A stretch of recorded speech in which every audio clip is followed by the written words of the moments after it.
Good morning-ish. Well, for the West Coast and where it's afternoon where you are, right? Yeah, it's kind of like late afternoon. You're going to see it getting dark real soon.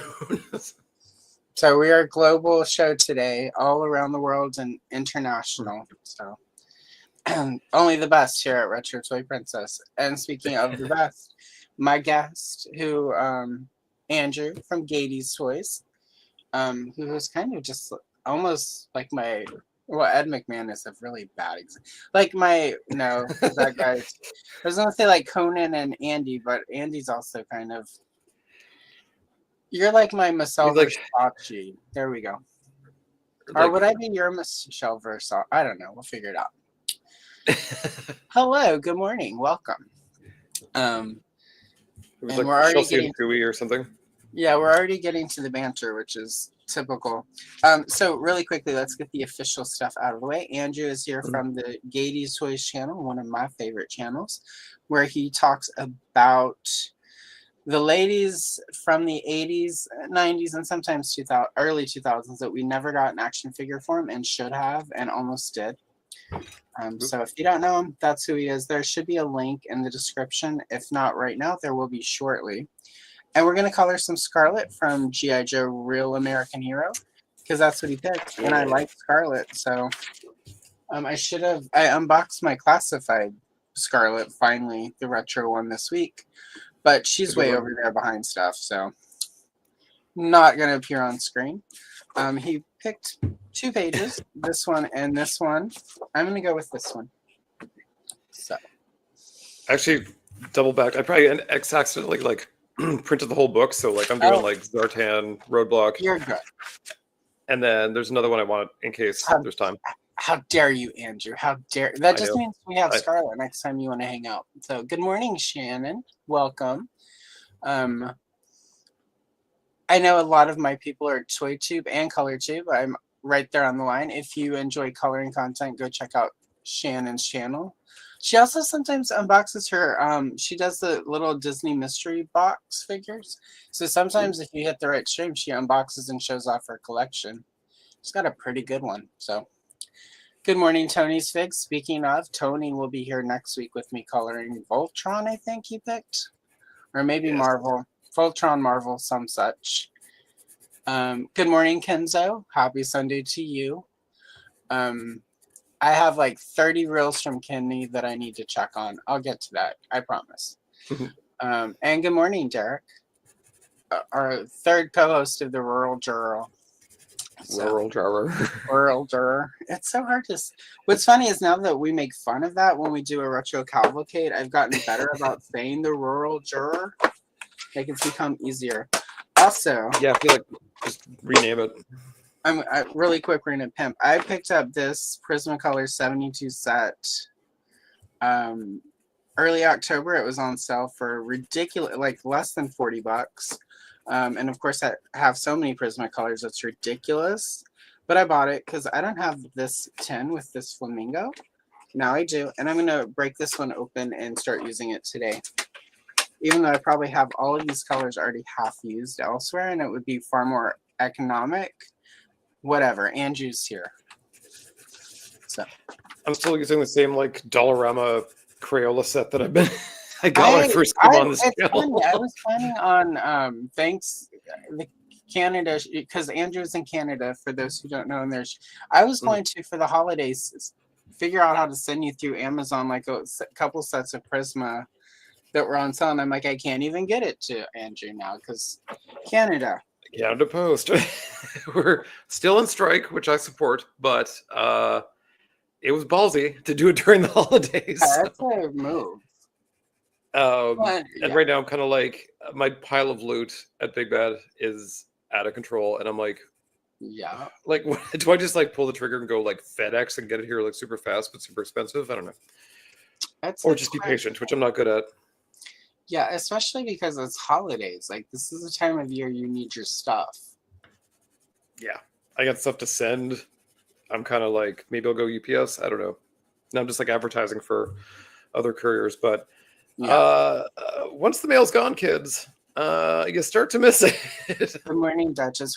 And if any of us had ever watched that movie, The Postman, with Kevin Costner, instead of laughing at it, we would all know that right now. Because that was the big tagline. We didn't know how much we missed the mail until it stopped coming. Yeah, Kevin was right. Kevin Costner. Where did our love go? He was always right. Yeah, The Postman. That's where it went.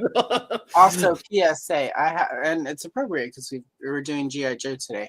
I do have a cold. I have Dayquil up, but if I randomly mute, it's so you don't have to hear me hawk something up. And if I go away, it's because I've sneezed, and I'm saving you the snot that would fly across the screen. So, I wish my coworkers had that same etiquette. Right? Instead of coming to my desk. Well, that's the thing. I work mostly from home these days. So my immune system is not as reinforced by others' bad choices as it used to be. When I worked in an office, I had the best system. Like, because you're exposed to and people's kids get stuff, and they're like, I'm sick, but I can't afford to, because, like, we'll not turn. Well, that's my thing too. I'm like, we have work from home option, and then you're paid, but you're not paid by the hour, so like you don't need to be here. Yeah, when I worked in an office, it was before work from home was a real thing here in the U.S. Yeah, true. So it was a choice, but it was the wrong one. Yeah, I don't miss it. I don't miss my commute. I don't miss. My commute would be super stupid now that I'm like 5 hours away from where our technically our home office is. But and for those wondering, I'm just doing the sky and the water first because those are the boring parts. Yeah, I'm doing this big ass tree, and I'm like, oh. Well, see, this is what I learned from doing the shorts, and I've said this before, and you're hearing it again. I apologize, but whatever. It's my show. You're watching it. You're obviously here for something. But whenever I used to do shorts, I would do like the main character first, and then the background, and people stopped watching, and I was like, but I need you to watch the whole thing, so YouTube will recommend the short. So then I started doing the backgrounds first, and people would watch more of the short. So I noticed you're doing that, and it's very like edging. You're like, come on, do the main character, and it's like, and I know, like, you can always tell who your favorite character was because it's like it's the dessert, it's a little treat at the end. So you're like, if it's like if you were doing like a team of GI Joe, it would have been Scarlett would have been dead ass last, and I'm like, come on, get to it. Well, it's funny, and somebody because I cross post on TikTok. Hopefully, that's still here in a few weeks. Because I don't have a huge following over there, but I have some really fun followers. And she commented, and it made me feel like, oh my God, somebody's actually paying attention to me on TikTok. She was like, when you color, it's like you color in the order of importance. And I'm like, that means you like the same characters I do. Yeah. You're like, why would you do like, Crystal Ball first? Like, I don't know. Crystal Ball is my favorite character, one of my favorite because characters. Stephen King. Well, there's that, but also he's kind of hot. Like, look at that figure. He's got like the V-neck. He's got the pecs. He's got it's Dr. Mindbender for thirst traps. Like, he's like hot Mindbender. He has both eyes. I'm not trying to be ableist, but when you're looking at somebody longingly and gazingly, you want them to look back at you with eyes, even if they're gonna hypnotize you. So I literally have a one-eyed dog, and I'm like, who are you looking at? Oh my God, I'm sorry. I apologize to your dog for being my ableist dog. Being one-eyed. Being all about, like, if they don't got two eyes, I'm not going to date them. Well, I mean, to be truthful, I mean, that was part of the package where I was, like, looking for a dog, and then I found this, like, one-eyed dog, and I'm like, well, there you go. That's the one for me. The busted one. Well, I mean, I mean, he's sighing heavily right now, like, because he's unemployed and has a lot of reasons to be stressed. Like, Jesus, who do you think you are? There's some lady on the internet talking smack about me. Yeah, pretty much. He's like, oh, if I had thumbs, it'd be over for you bitches. Wait. Let me do the typical white lady thing whenever I get caught being ableist or racist. It's not you, puppy. It's all the other ones. You're one of the good ones, doggy. Just kidding. We all need to do better. Some of my best friends are dogs with one eyes. Oh, good Lord. Like, that just sends me. I had some lady tell me that in the break room one time when I called her on something, and I was like, "Ma'am, that's not your friend. She just doesn't know how to tell you to go away because she doesn't want to get in trouble with HR." Yeah, And she was really offended. But the finger quote friend in question thanked me for it whenever the lady stormed off in a huff. Thank you for saying that. I can't tell her that. I'm like, exactly. Let me be the inappropriate office bitch. Not in the position to tell her to go get effed, but here we are. Yeah, there's a way to tell somebody to get effed very politely in an office. Usually it's you open your email with per my last email. Or you end it with or like when they reply to you, you're like, duly noted. Thanks for pointing that out. I have what's been known as attack eyebrows, so people kind of know what I'm thinking pretty quickly. Yeah, so, I did not have I don't have a poker face. I had a hard time in offices. Now that I work from home, that's how I know. Because like there was a meme going around. I'm like, it's so true. It was like, per my last email is work professional for like, bitch, can you read? And it's like 100%. Every time. I used to really like lean in on there's the website, it's like I think it was called like Did You Google or Could You Google That or whatever it is, where it's like you would like someone asks a stupid question, you would actually put in said question to the thing and it would like play like a whole animatic of like how to use Google, and I'm like, oh my god, there you go. Yeah, I don't work in insurance, like I don't work at an insurance company, but I work for an insurance biller. We work for providers who bill insurance. I'm going to tell y'all, it's a crazy week to work in insurance. I've never had insurance reps be so nice to me when I call to like tell them they've done something wrong. So, as much as we're going to talk about that thing that happened this week, I'm going to say there may be some silver linings, y'all. Yeah, maybe watch out, y'all. Right. Right. And I think I brought it up, but I didn't say hello so good morning, Duchess. Thank you for showing up. Also go watch Duchess just dropped another awesome collection of horror goodness yesterday, so go check her out. Horror. Yeah, horror derv. And yeah, you're welcome, Shannon. I try to save the snot. Like some people are very giving around the holidays. I try to save the snot year round. I will say the other night we were in bed. I'm not doing anything because we're old. None of that. Just kidding. We're like, like it was just, like I was up too late filming shorts because, they don't film themselves. And the DayQuil was wearing off and I had to get up early. So there's no NyQuil on an early day because it's like, yeah. And you never know. I was laying down and Matt had already gone to bed and he rolled over to like just the thing you do when you've been together too long where it's like, welcome to the bed or whatever. And like rolled over basically and made a noise and like threw his arm over me, and it was cold, so I was welcome because he was warm.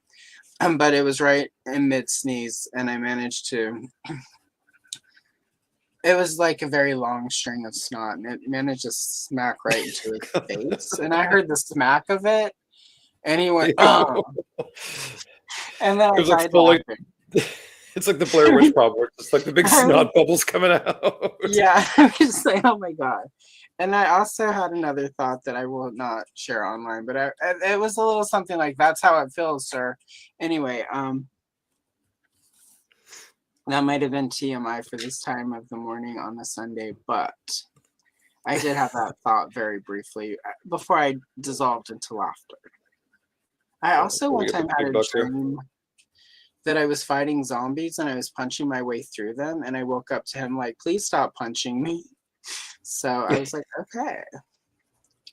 Yeah, like I'm going through some things right now. Yeah, I was going through, there were zombies. I'm sorry. Oh my God, Derek's message. That's adorable. Good morning, Rhea. Lovely to see you. Aw, yeah. Oh, I'm not taped down. Sorry, guys. I didn't tape it down today, and I was about to flip it, like I do when I'm not coloring on a camera. That's the worst part. Oh, sorry. I feel like I'm in like the shakiest table right now. I'm like, okay, I'm coloring, guys. Okay, I know you can't see my hands, but I'm coloring. Well, that's what's nice now that we're in this house and I'm not in that like dinky ass apartment like that had a slanted floor. Is that everything is, and I also have my actual real desk and not like a tiny like kitchen nook table, because that's what my desk used to be. So when I would do these, it was on a shaky table. Yeah, that's over there, really color enough. covered with boxes. I'm gonna, I think, set up the sewing machine on that, so I can start sewing again and make doll clothes. Ooh, you guys just wait all of the weird shit you're about to see on this channel in the coming months. You're like, now that I'm a homeowner, it's over for you, hoes. Now that I have space to unpack everything. This week on Retro Toy Princess, look, I found all my puzzles. We're gonna put puzzles together on screen.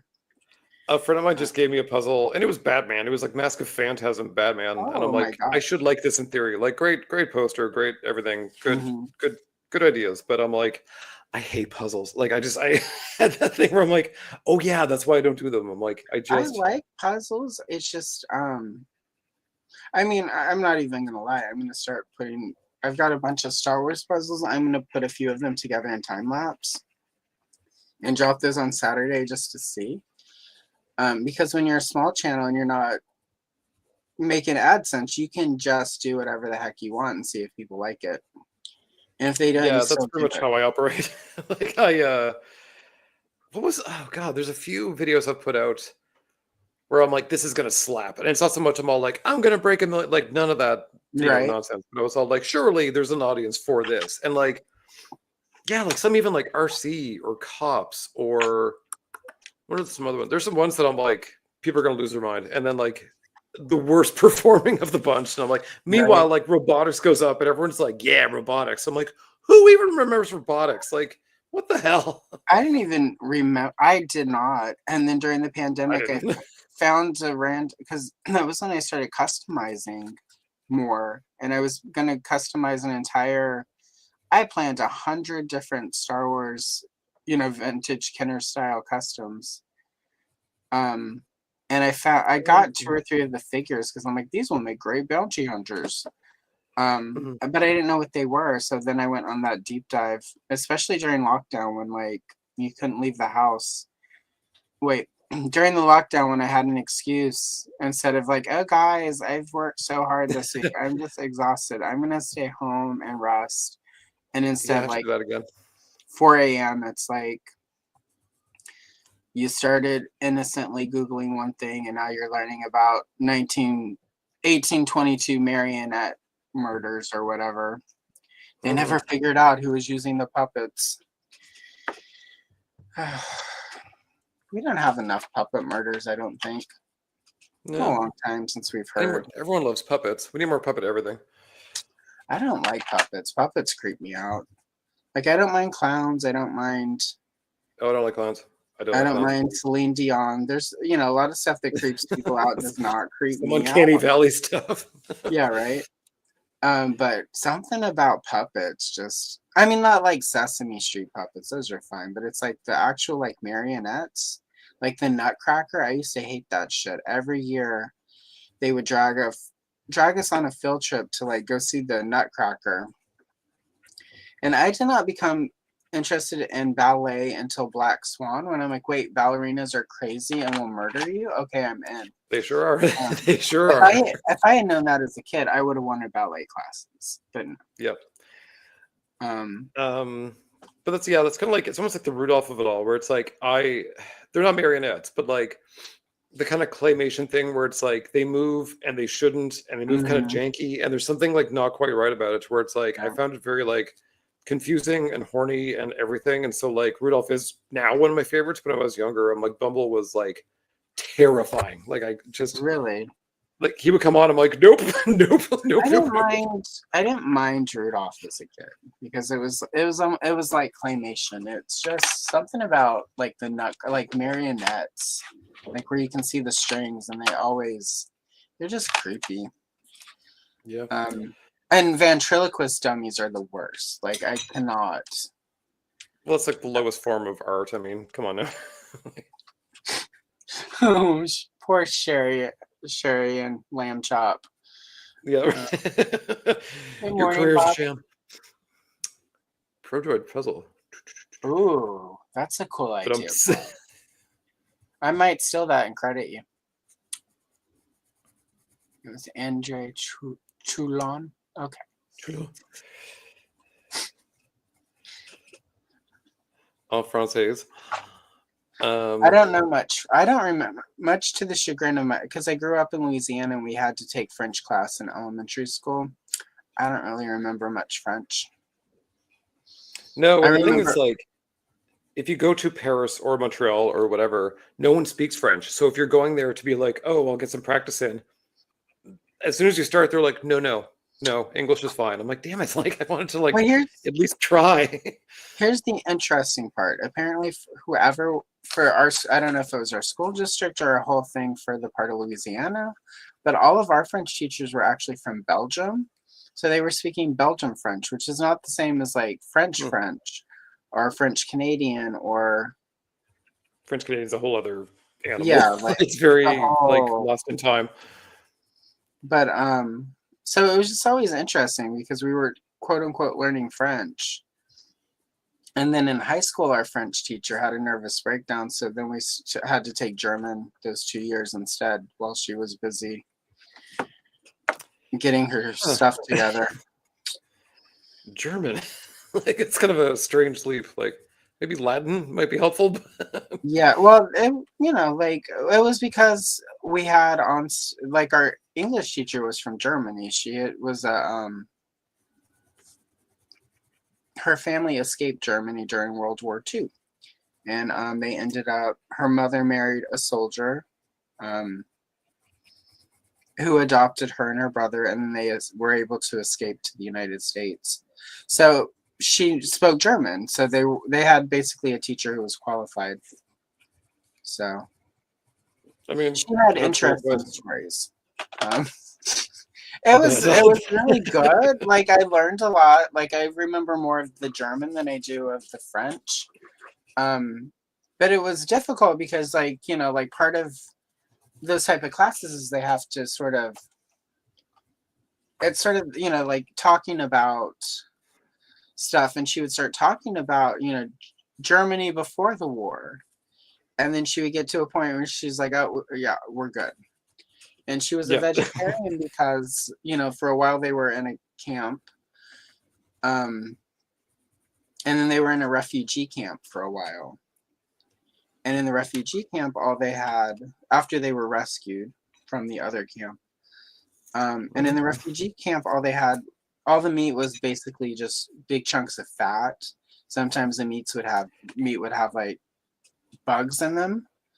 Yeah. And it was a thing where it's like this was all the food they had, so they had to eat it. So when she got to America, back in like the late 40s, early 50s, she was a vegetarian because she was so traumatized from like having to eat rotten meat, bug and fat. This is a cheerful morning, guys. Sorry. I didn't intend to get so dark. But I think this is one of the stories where I probably make a lot more sense as a person. This was this is my adolescence and teen years, was learning German, learning to ask, wo ist Monique? Wo ist die Bibliothek? Peppered with stories about, surviving World War II. So, so yeah, I apologize, guys. But also, I don't apologize because it's a cute thing. Oh, yes. Okay. That's probably why. That's why I spaced for a second, because I stopped watching those after like the third one. Those were fun until they weren't. But that oh my god, yeah, those puppets, yeah, like some of it, that those movies scared me, even though most people think they're really cheesy because of the puppet thing. The puppet Yeah, thing. John, the former co-host of Geek Dad Life with Oh, Jay, yeah. he had a ventriloquist puppet that he would sometimes bring out during After Dark. It was horrible. It was the worst thing Ugh. ever. And like people enjoyed it. They're like, bring out the puppet. I'm like, do not. That puppet Do is not bring haunted. the puppet. That puppet is going to come out of the trunk in the middle of the night and unalive you. Like, put that puppet back. I was telling you and Derek, I don't think I got the full story across, where like it wasn't a puppet. It was my mom, I think it's like, it might have been a threat. I don't know. But like she sent this like Easter care package, and it was this super tall, skinny, and I'm talking like skinny, like it was basically this pencil crayon, like, but it was a bunny in like a conductor's uniform, and he was holding a small duck for some reason, and it's like none of it made any sense, but this thing was cursed. And so I got into a few accidents, the house caught on fire, like this thing was tormenting us. And so I was like, oh, hell with this. So like I just put it on someone's desk at work. I'm like, there you go. And he lost like 3 deals that morning. And then he was like, it's this cursed bunny. And like this thing went around like just destroying lives for like a week. And it finally came back to me, and I was like, bah! So it just like, it's like a monkey paw, but a bunny dressed as a conductor with a duck. Oh, hateful thing. I still like, I know exactly what it looks like. Like all these years, I'm like, that thing destroyed marriages. That thing like got people back on drugs. Like, there was this girl who did not like me, and she ended up coming to the one of my birthday parties with one of my exes, and she found somebody had left like this creepy, ugly little doll on her front, like on her stoop at her apartment, and she found it when she came out. And I'm just like, well, ma'am, somebody was trying to tell you something, because this thing is ugly. yeah. And so she was like, she's like, you like creepy stuff, like, here, it's yours now. And I was just like, if I were a different person, I would take this, you know, sort of in the way she intended it to freak me out. But instead I was like, it's showtime. So all night it didn't sit very well on my shoulder, but I would keep putting it up on my shoulder, and all night I would follow her around, and I'd be like, I would turn and I'd be like, your baby wants to know why you don't love it anymore. And then at one point I chased her around the room. It's like, your baby's like, mama, don't leave me. Oh no. So anyway, I still have the creepy doll. Oh, did the creepy puppet get you? Dun dun dun. Oh my god, you guys. Okay, you're live. I was like, we're talking about creepy puppets and creepy dolls. They got me. Just leave. Andrew's been kidnapped. I mean, I would just go hard and be like, it's telling me to burn things, or like I will accept this gift so long as I also have like a lock of your hair for use later. For a while, she and I exchanged messages on Twitter, and one of the last messages I found, because I gave it to the cats, and my one cat, my Tory cat, who's no longer with us, I miss her still, but she like would carry it around her. It was her baby, and she would cuddle with it, and it would appear just in weird places. Matt, for a while, Matt kept trying to, like, he would put it in drawers and stuff, and then it would pop up in places that hadn't been. I'm like, you cannot keep her, keep Tori away from her baby. And when we were moving, he was like, we should just get rid of Ugly Baby. I'm like, no, we're bringing the Ugly Baby with us. Yeah, sorry about it. And I've seen it, you know. Sorry. My dog has this ball he found at the park. It's disgusting. I took it home and boiled it, like, but it's like, it's his favorite thing in the universe. And like, it fell off the balcony. Oh no. One day, and like, he fully cried. Like, he just screamed for like, what? I was like, I guess I'm going down in the trash to get this goddamn ball. Yeah. Yeah. I mean, gotta. But yeah, the little Ugly Baby, I've seen it all across the house. So I'm sure like the kitten is playing with it. So hello, Nolan. Good morning. So I'm sure it's, like, yeah, well, it's Ugly Baby. So Ugly baby see the most love. I should get pictures of it and post it on the internet. But and then spread the curse. I mean, like at this point, it's just I love the Ugly Baby. Like I was like, we are not leaving Ugly Baby behind. It was Tori's favorite. And besides, as I pointed out to him, if we leave the Ugly Baby behind, it's going to be a lot creepier in 2 weeks when you find her. And then I was like, maybe I should tell him that we left Ugly Baby, and then, you know, like I'll like when he's not paying attention, sneak into the room and like leave it on his side of the bed. Yeah, or it's like at his driver's seat in his car, just sitting there. Yeah, I did that. My friend Holly, she and my other friend Hope, the three of us during pandemic started getting together and doing like teleparty. We all three like scary movies, and we would get together and watch. You know, and we're aiming to do that this week because it's Friday the 13th in December.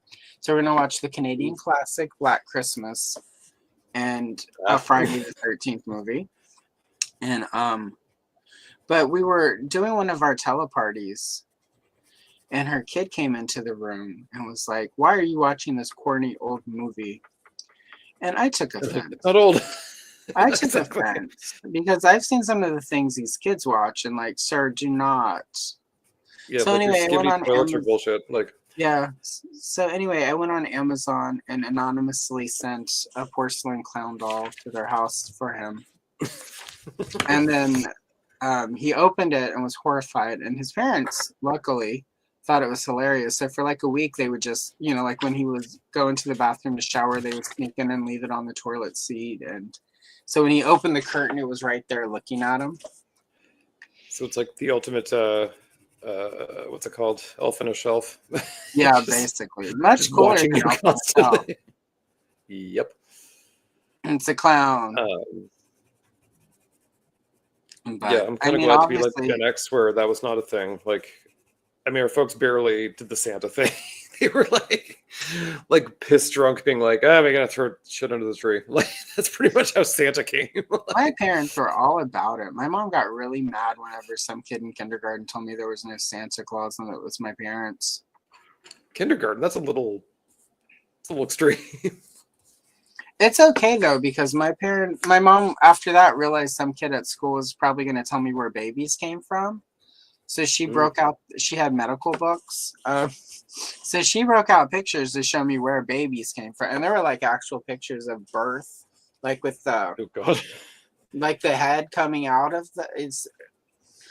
Yeah, actually seeing it really kind of puts it in perspective. You're like, maybe I don't want children because that is that was horrifying. Pretty effective. I'm going to say that was far more effective than like, it would be so much more exciting if you wait. No, like I just had to remember the whole pictures. Yeah, some like guy dressed up as a condom, like coming to the school, being like abstinence, and you're like just show me the real deal, and I'll be like, nope, I'm good. Yeah, we're good, thanks. But so anyway, the little kid who told me who there was no Santa later at a future date was like, and then the Cabbage Patch, like he had the storks, like that whole stork story. Like the stork brought my little brother. I'm like, that's not where your little brother came from.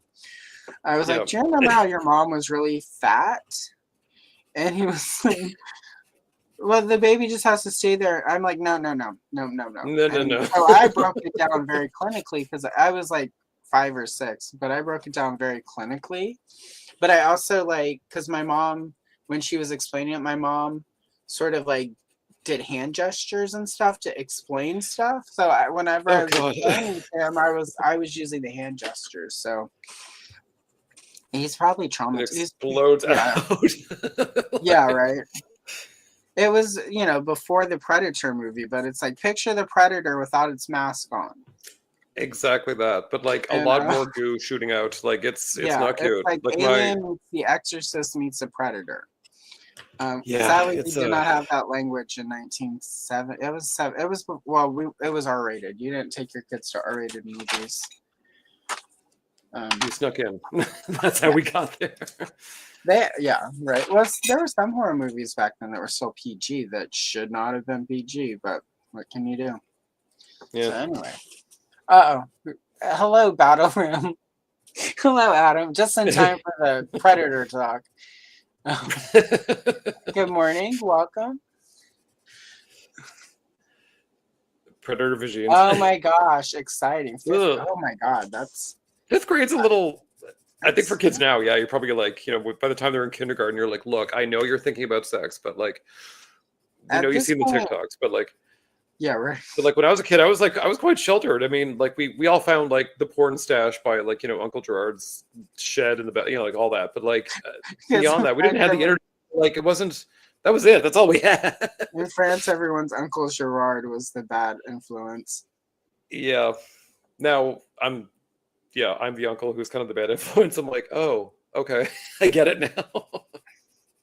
My like, hey kids, do you want to drink? And they're like, I'm 12. I'm like, I was drinking at that age. Come on. I had a friend who their teenage daughter, who was like, when I say teenage, I mean like 14. And I had probably had one or two too many beverages of an adult variety. Mm-hmm. But we were at like a gathering and the kids were there. And she started talking about how she was chatting with this dude that she had met online in a Roblox, whatever that game is that the kids are playing. Whatever those are. Yeah. And she's like, I met him and like he's really cool. I'm like, how old is this guy? And she's like, he's 21, but I'm like, ma'am, he's not. And even if he was, no, it's still a hard no, dog. No, like he's not talking to you because he wants to be friends. That's a pervert. Stop talking to him. I don't care how many free things he gives you. I'm like, I don't care if he tells you you're pretty or you're smart or whatever. That all could be true, but that's not why he's telling you that. He's building you up because he's a creep. I think like the thing is, I'm learning from Gen A or Z, whatever I don't know, whatever these kids are. Adulting right now, but like they're it's funny. We were like, I mean, you and I are probably like sort of like the later end of Gen X, but like that crew plus millennials for sure, like kind of grew up with computers, like the actual rise and corruption of them. So, but I mean, like we're generally more media literate. We know how to use computers because we've seen the worst of it, we've seen the best of it, and we've seen the worst come back around again. But like the kids now, like they don't know how to use Word, Excel, PowerPoint. They don't know how to save a file. They don't know. They can do everything on their phone, and anything that goes on beyond a phone, they're like, oh. Yeah. And it kind of goes too if we're like, the internet was always there. It was this ancient technology by the time they had consciousness. So they're like, oh, like everything on there, that's like our encyclopedia. Like everything there is like face value. And you're like, nay, it is not. Yeah, even Wikipedia. Like, I mean, Wikipedia is one of the more trustworthy sources, but still, like... Yeah, someone like goes really hard on it, and you're like, okay, like, calm down. Well, it's funny whenever, like, this happened a lot during the pandemic, and where people like, I did research on Google. I'm like, but did you go beyond the top 4 things that are sponsored and paid for? Because you can't trust. And it, like, it was just really Google, odd. Like, the guy kind of broke Google too, because it used to be that like past the sponsor stuff, the first 3 or 4 things would be like the actual information you need, but now that's not even true. Like you have to get 2 or 3 pages, many pages, but then too you're getting to like really weird conspiratorial stuff on top of that. So you're like, I don't even know. Like this is useless. Right. Like bring back web crawler, bring back Ask Jeeves, bring back the classics, because this is utterly useless to me. Well, not only that, now they have the AI thing at the top. But the problem with the AI thing is the AI just pulls from the most sort of popular pages. So, for instance, I forget what it was, but there was I watched a video where somebody was complaining about the Google AI, and they had pulled up a recipe, and the recipe was a parody. It was like one of the fake, like, oh, and now you put light bulbs into it. It's not that extreme, but it was not a real recipe. It was a joke recipe, but because the AI just pulls from the most sort of popular thing, there's no like actual vetting happening. So it's giving these really crazy results. And I was just, and there's not a way to turn. I was frustrated with Google because there's not a way to turn off the AI, and I definitely am not interested in AI results because I don't trust it. So, not because I think like seeing what AI is capable of, I no longer fear the rise of the machines. I fear the morons that the machines are going to make. So, yeah, that's kind of they're doing their own thing. They're just vibing, but like, yeah, we're the stupid monkeys still. So, yeah, right. Because that's the other thing too. Like AI years ago already consumed all of human knowledge. Like we're far, far, far in the dust already. So AI is just literally like just taken off into like Q territory from Star Trek, and we're like, I don't. Yeah, and it's like I don't know. I had somebody the other day like AI artists work just as hard as real artists because we have to really think about the word. I'm like, okay, sure, sure, Jan. Okay, Jan. Sure. I don't know. It's weird, and I've just stopped arguing with the AI bros because it's like I can't. Well, it's kind of like it's like the NFT bros or like it's just Oh my god! Speaking of NFTs, the Hawk Tua girl. Yes, she launched some sort of digital coin or some such, and apparently scammed all of her followers. So how did she still have followers? That's the thing too. Like she has like one of the top listened to podcasts. Logan Paul, like his podcast network, hired her and gave her a show, and it's every Tuesday. It's Hawk Tua Tuesday. I listened to one episode and I'm like, I'm out. Like yeah, it's not for me. I was hoping like, there was more to her than like drunk girl on the street giving dubious information, but no. It's about all she's got. So it was disappointing because, because there are a lot of people who, will go viral for something like that. And like, they're actually like, they've got a really cool point of view. They've got, they're more deep than whatever the viral moment was. And no, she's just a Hawk Tua girl. And I mean, good for her. Like she's getting her coin, but apparently she's scamming people to get her coin, allegedly. According to 2 or 3 videos I watched, and a CoffeeZilla. I don't watch a lot of CoffeeZilla, but when I do, I'm grateful because, like, wow, this guy is smart. So, yeah, I don't do a lot of podcasting to begin with because I'm like, I don't really have time to like. If I'm doing something else, it's not that I need to listen to something else. I just need to like concentrate. You're welcome, Adam. We try to do full service here at Retro Toy Princess. Not only do we talk about the toys that we loved as children, which we haven't even done yet. We kind of haven't. Like we just have been all over. It's also, I mean, like last time you and I hung out, Derek was there, and we had to be like all like it was the rural jurors. So like, this is just our time to gab. We also like we had a. We're gonna do this in an hour, which we did not do, but close. So we got really close. That was a very concise. There was no meandering really, and we had Chris Plastic with us, so like it was so concise. I was like, that didn't even feel like the rural juror. So. Right. We're so responsible. Oh my god, we stayed on target and point. Anyway, G.I. Joe, Real American Hero, Scarlett. She's so cool. So pretty. Yeah, she was always a fave. Just to actually get back on topic. Yeah, right. I was thinking about too, like what I love there's like I didn't know this until I was older and discovered the internet and realized that some fans hate things that I just had not considered worthy of hate. But like some fans are like, I love the comic books and the cartoon is ass. And you're like, okay, sure. Right.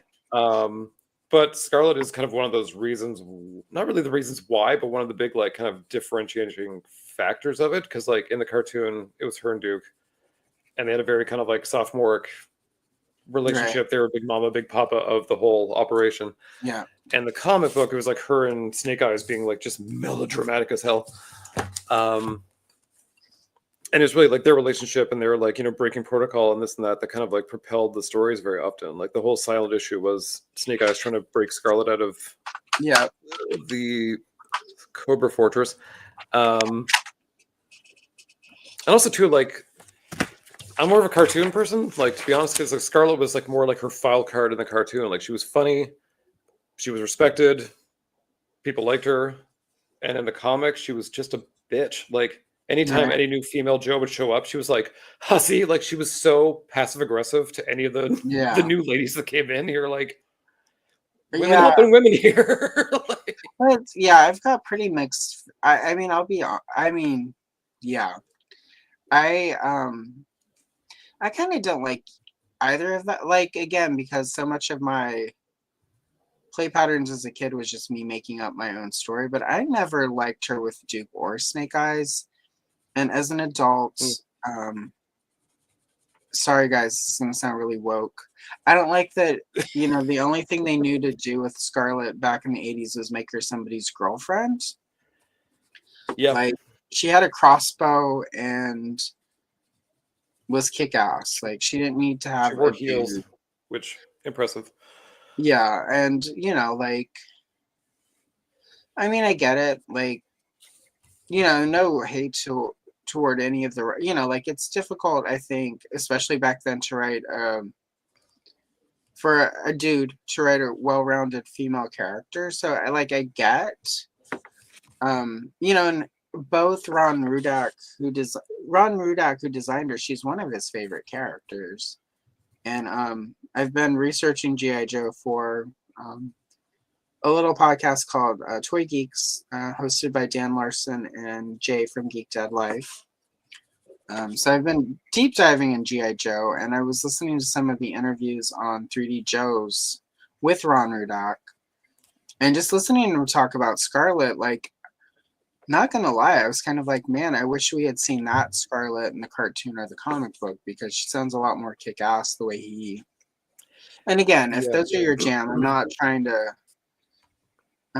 to poop on your party or whatever. Like, you get to like whatever Scarlett you like. For me, she just always fell a little short. I also I liked Lady J, but I didn't like that she was paired up with. That was, I think, Some other guy. as a kid, that sort of annoyed me with GI Joe, was that they were always pairing them up. Well, that's why I kind of liked. I didn't like CoverGirl. Her character wasn't great in the Yeah, sense she like, was like trying to and I homewreck like Duke and Scarlet, and like she was just like the model that turned into a tank driver. Like, there's some interesting stuff there, but what I did like about her is that she was the only one who was like, "I don't date coworkers. Like, what is wrong with all of you?" And you're like, you know yeah, what? Like, respect for that. yeah, I gravitated a lot toward Zorana and CoverGirl. I mean, like, I saved up to buy Wolverine and CoverGirl in 1986, when they were only available at like the toy department, the toy section at our local grocery store, which was like, it was like $14. Oh, I just dropped something. So, you know, so I spent a little bit more to get that, but it was one of my favorite purchases that year. Like, it was really just, I bought a lot of the GI Joe stuff with money I had earned, though, because I was at that age in like 86 when I started getting 86, 87 when I really started getting into GI Joe. Like, as Princess of Power started sort of winding down. Mhm. You know, I had babysitting money, money from recycling cans. If you drop change, it was mine. Yep, automatically rolling those pennies. My one uncle would come over and hang out, and he would be drunk and pass out, and I would take a couple dollars out of his wallet, and I Couple felt Starbucks. justified, you know, for reasons, um, you know, but yeah, you know, like in '87, that assortment that had like Jinx and Gung Ho in his military dress and Chuckles, Oh, like, yeah. I had like $30. I bought like every new figure from that assortment that was on the shelf. I bought like in one day. A lot of So, people argue too that's like the last of the classic GI Joes because it kind of went a little haywire after that. well, and that's sort of, you know, like, I got that big assortment. We had the flag because we were spoiled. But it was also on self-going. Rich kids. We were at that was one of the few times where my dad was making a lot of money, so we were pretty rich for a little while So it was there. like some flexing. They were like, "Oh, Frank, what'd you get your kids for the Christmas?" You're like, "The flag." Oh, it wasn't even And he Christmas. was It was like, like March. Like it was on "Oh damn, Toys Plus had marked it down to like $80. And this was when my still dad like a was bringing, lot." my dad at this point, he worked in the oil industry, so he was bringing home like these $10,000 checks. All right, fair enough. So you're like, And "What the so flag?" my mom was just like, "Oh, let's, oh well, that's a deal." And then I remember our neighbor girl, like who was a bitch, was like, "You guys are so lucky, you get everything." And I'm like, "Yep." I'm like, "What is?" My mom won't let us get anything. I'm like, "Your mom is the worst." Yeah. Fun fact, My Becky. mom was the first adult I called a bitch to her face. Anyway. But not the last. Definitely not the last, but the first. Like where I was just like, "You are a bitch." And she's like, she came and complained to my mom, and she was like, "Well, Well, are you? Chrissy, exactly. Shout out to Christy Marks, who did some great work at that point. No worries, Alex. Welcome. Lovely to see you. Yeah, Christy Marks. Like I love. Okay, so this is a little bit, but this is Hasbro sort of G.I. Joe related because Christy Marks wrote a lot of the Gem and the Hologram stuff. Well, she's a showrunner, really. Like, despite that terrible, well, here's the deal. We all talk about how terrible that love triangle between like Jerrica and Rio and Gem was, and then like Pizzazz is always sort of like that Rio is so dreamy, but at the same time, like there's so much else going on in the Gem cartoon that we forget sometimes that love triangle is even a thing. Like it was not she has like an orphanage and a record company and a band and she was probably addicted to drugs. Like it was just like there's so much going on no synergy in her world. It was just how she processed her addiction. Yeah, but also like it's like earrings. she's got a sister, and like there's a lot of bitch. like girl first, like the band taking care of the band, and like the love triangle stuff was there, but it was not a focal point the way it was for some things. And like that's a big thing I liked when I would watch Gem was like Barbie has come a long way, but in the 80s Barbie was still very much was like like girls can be anything they want, but it has to be pink and it has to be girly, and look, I've got a boyfriend. Yeah, I just attached to that. It's like that was what was cool about She-Ra. Like, yeah, Bo was her special friend, but like, she really did not, like, other than him looking to pine over her a few times, like he didn't really like. And that was kind of what was cool about He-Man and Teela for me, was that even though there was clearly like He-Man and Teela romance thing, it was always sort of back burner to like saving like Eternia and defeating the villains. And you might have like 3 seconds at the end of an episode where they're like, we're gonna get Bo like, now. And you're but like, it was never like if they had to save Teela, it was because like it was a real mess. It wasn't an accidental like, oh my god, I'm a girl, I'm in trouble. It was like she was overpowered. Like, holy crap. Yeah, like she was, there were times where she would have to save Adam, and he couldn't go turn into He-Man because Teela was too busy trying to save him. Like it just, I don't know, it was a dynamic I liked. Yeah.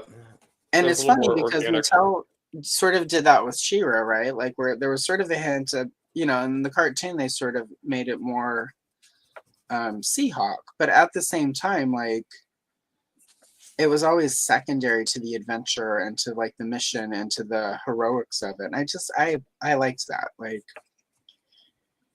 I think that's why relationships later in life for me were often a disappointment, because I was always looking for like, well, it's cool, we should have that, but at the same time, let's go adventure first. Yeah. Let's fight crime. You're like, I don't want to sit here and talk about my feelings, and you're like, no. No. No, thank you.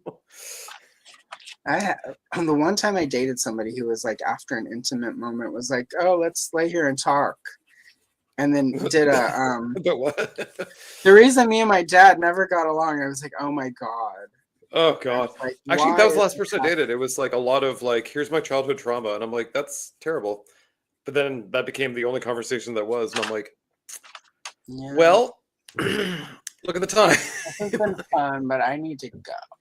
I'm gonna go. Yeah, I need to go watch. I'm on a Farscape thing right now. I'm just watching that. Okay, I've been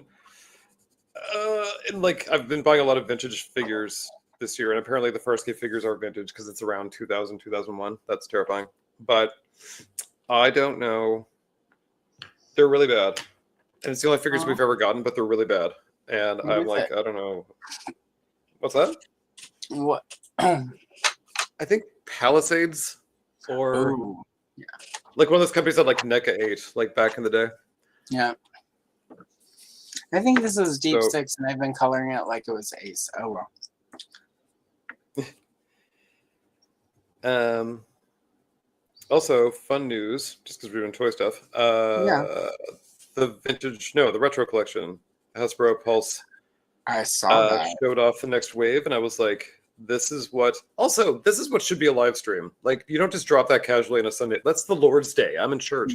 But Right. like they kind of like just drop this thing, and I'm like, this is news that fans have been screaming about for like almost 50 years now. Like, you got Sand Trooper, you got your Rebel Fleet Trooper, you got your Yavin Luke, you got all the stuff. Yeah. Stormtrooper Han, like all these like great choices. And I'm like, this should be bigger news than you're making out of Right. it. And like, which Walrus Man are we getting? I hope. Like, I would I agree, will inaccurate. say, Like, he was the I one I'm like, eh.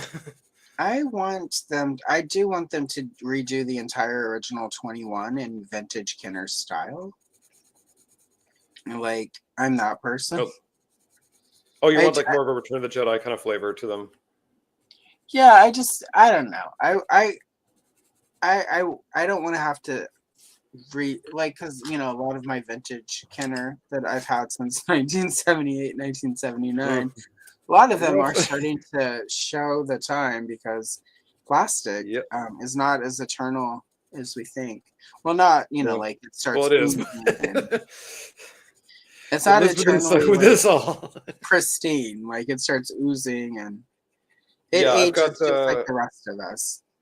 I think it's my best. The only one really bad right now is Bespin Luke, who's one of my favorite Lukes, and he's like gooey. Like, I don't know. Like, I've washed him many times, and he's just Yeah. gooey. So I'm kind of like, I don't know what to do about you. So I would like them to redo exactly from the exact molds all of the original 21. All of them, like just redo them all. I mean, they've done quite a few, like the first wave, anyway. Yeah.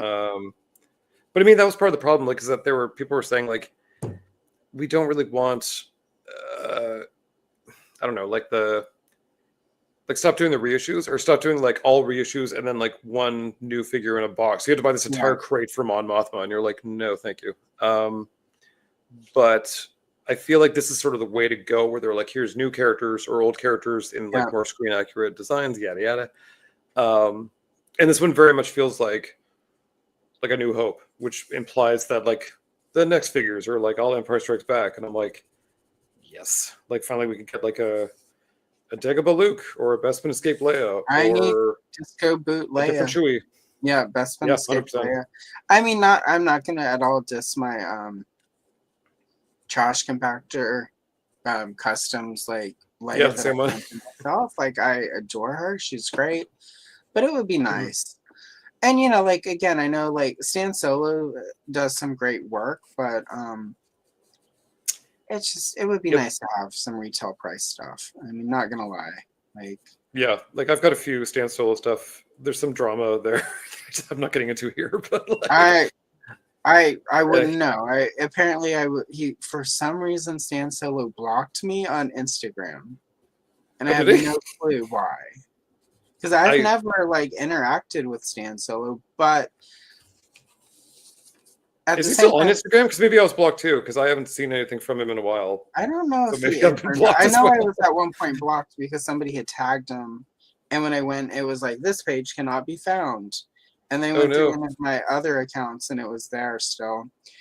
But apparently, at one point, if you're in certain Facebook groups or you're Yes. friends with certain creators, like you were on, he blocked you. And I was like, well, I'm Yep. probably because I'm in a lot of groups on Facebook. I'm friends on Instagram with a lot of people because it's not real friends. You follow people who like post, like for me, Instagram. Well, there are two, obviously. I have the one for the channel, where I try to be really strategic there about who I follow, just because like it's not. I do not follow the Australian strippers over on that account. I do on my other account because that's the one where I Exactly. follow my interests, like all of my interests. So, Yeah. um, My many facets. but you know, for Instagram, like I don't. If you post stuff that I dig, I pretty much will follow you. Like Yeah. there's no It's deeper very meaning. Like I'm not saying, oh my god, this person is the. If I share something you posted, then I probably think it's super cool. yeah. But I feel like that's, I mean, yeah, that's when I started the Gayties Toys Instagram originally, was just sort of like to kind of like have a different, because my yeah, actual personal Instagram is like a real identity crisis of things. I'm like, here's cute yeah, dogs and thirst traps and action right. figures, and you're like, what is this? Like, what is this Yeah, for? mine's a little So I, all over the place. So yeah. So I mean, like that was at least sort of like I could sort of like segment the nerd side over here. Uh, but I still do follow the same things in both accounts. So it's like, I don't know, yeah, it's a mess. But yeah, same. you know, Stan Solo, I've got a few of his stuff. It's great. Like, it's really nice. It's really, really nice. I know Yeah, some he people are makes very amazing stuff. militantly anti-repro, but I don't care. I just want a good figure. I want a new character. That's it. I think here's yeah, like the anti-repro stuff. Like I've yet to hear a solid argument for it that doesn't tie back to it's gonna ruin how much my old stuff is worth, and that's sort of If you're my buying problem. stuff, yeah, if all of your buying is not for the joy of the thing, or like, is it your retirement fund? Like, why are you doing this? Like, that's what my kind of thing is. I'm Yeah, I like, I'm get not. the. I think there's a certain element where people who adult collectors and the sort of what it's worth side of it is how they justify it. So, you know, like I still buy these, but it's worth a lot of money. So I think when something Yeah. like repos happen, I mean reproductions, not repos. We're coming to take your toys. We're not NECA people. Um, That day's coming. but I think it sort of triggers that, like, this is how they justify it. So now, like, that's going to be gone. They don't have a way to easily justify to friends and family why they have all this money tied up in toys. I hope that's Yeah, all it is, because otherwise it just seems money grabby. classic. Like, Like, you know, because not everyone can afford to buy vintage stuff, and it's like reproductions mhm. give you a way to sort of get. It's like I would never spend. I have a reproduction blue snaggletooth from Stan Solo. Because I want that character, but I would never spend. It's just too much Oh to yeah. spend on a toy, in my opinion. Yeah, a little figure like giant Well, playset. I think Okay, let's talk $500 for a giant playset, but a single figure, like yeah. I might I mean, I spend got his 500. EV99 because, like, I'm not spending $1,000 on a broken, janky EV99. Like, that's just never gonna happen. So, like, you Exactly, put it like up. I'm like, here's my $70, whatever. and the plastic they made her from was like ours broke. Yeah. Like I got like my EV99 came from KB. It was the Jabba's Dungeon 3 pack. It was like Oh EV99, yeah. Barada, and a man. So that's how I have those 3, like of the last 17. Like It's KB, like impressive. my Imperial dignitary. It was like him, another Leia combat poncho, and who was the other one? Probably another Lobot. Because every time I saw Lobot as a kid, I was like, I must have Lobot. Oh snap. Okay, so I am gonna have to get into my actual pencils because I need eggshell to do the skin tone. Yeah, I'm trying to figure out. I got a roadblock here. What is your combo here? Well, with Prismacolor, I used, and it's not the one I would do like normally for a short because, but I used a sienna brown, which has a lot of red tones, and then I put over it a light umber, which has more, not quite as, it's a cooler brown in my opinion. So the sienna gives it sort of the reddish brown, and then the umber sort of tones it down so it's not too over the top. Yeah, I don't know if my like Crayola is gonna really blend too well, but like he's Roblox generally been more like darker skin, so I think I've got two options. Well, sure. I was doing his camo right now, even that I'm like kind of confused about, but well, so I'm not sure what colors you have, but if you have, do you have how many browns do you have? I have light brown and brown. All right. And I think that's it. Wait, no, I think there's lighter brown, which I don't want. You have an orange? Tan. Yeah, I have a few oranges. Okay, so my recommendation with what you have is to do the light brown very lightly, do a really light layer over that with the orange, and then go a little bit heavier with the dark brown on top of that, but not too heavy. Like don't, so that way it kind of will all blend together. Yeah, don't mash it, and then that way you'll get a pretty, should get a pretty warm skin tone from that. So have fun, Derek. And Andrew's hair is very perfect. Mine is at the, yeah, mine is at the girl, you need to condition tonight stage. So I'm not there today. I feel like tomorrow's my last day of like real, and it's gonna be horrible, but it's like my real true last work day of the month because like most folks are already on vacation. Yeah, there's a big all hands meeting, whatever, but it's like I'm done. Like I'm mentally done for the year. So like come Tuesday, I'm like, y'all are welcome to email, but I don't need to respond because I am cooked.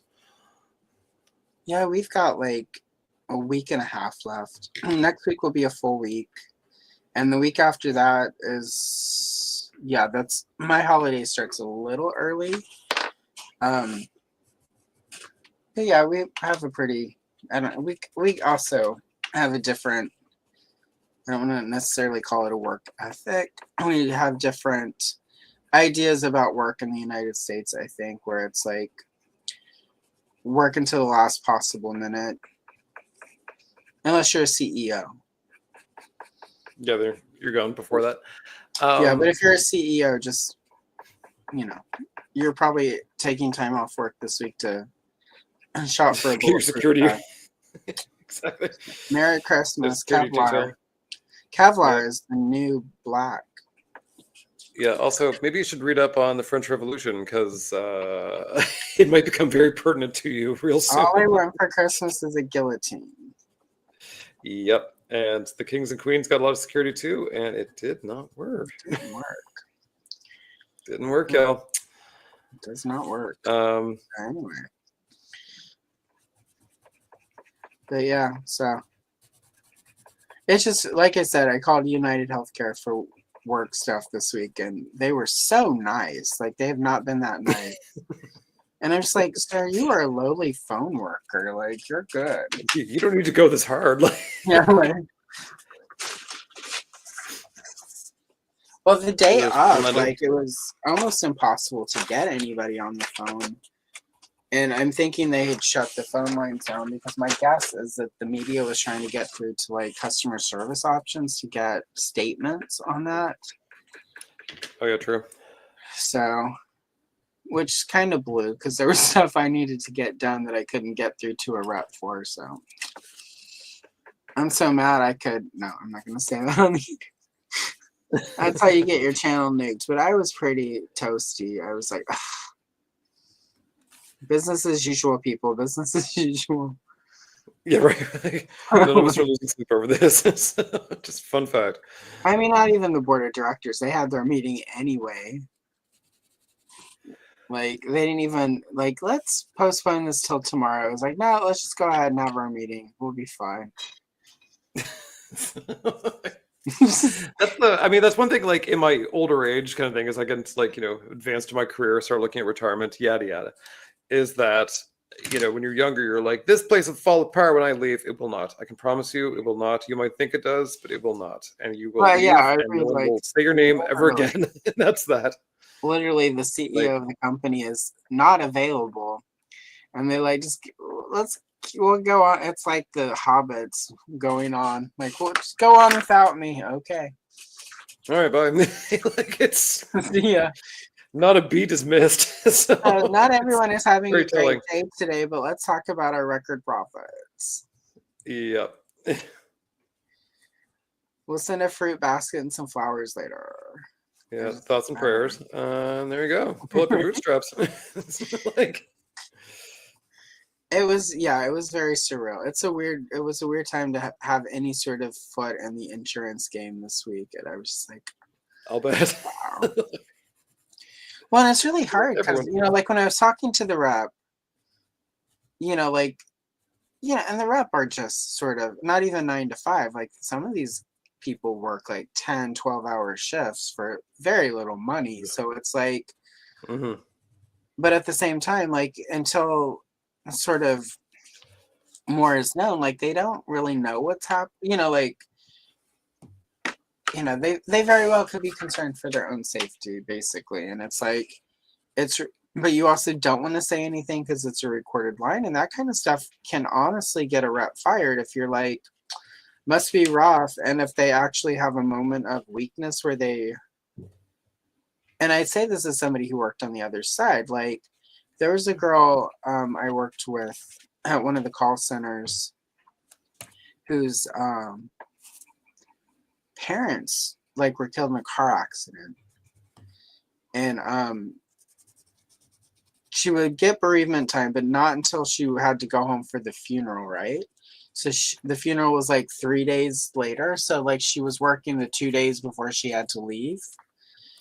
And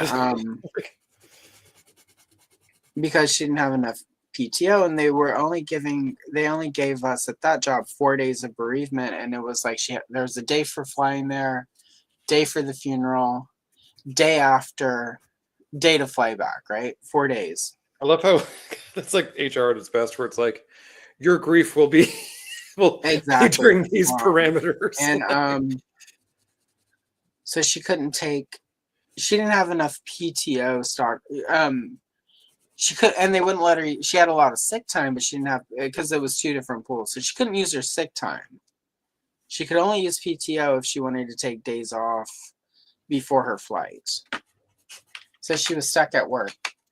And right before during like the last hour of her shift, like some customer said something off the hook, which they often did. Like I used to get death threats all the time at this job.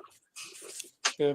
Over stupid stuff. I mean, like it's very stupid what I was getting death threats for. It wasn't the level of me denying cancer treatment. I could see that.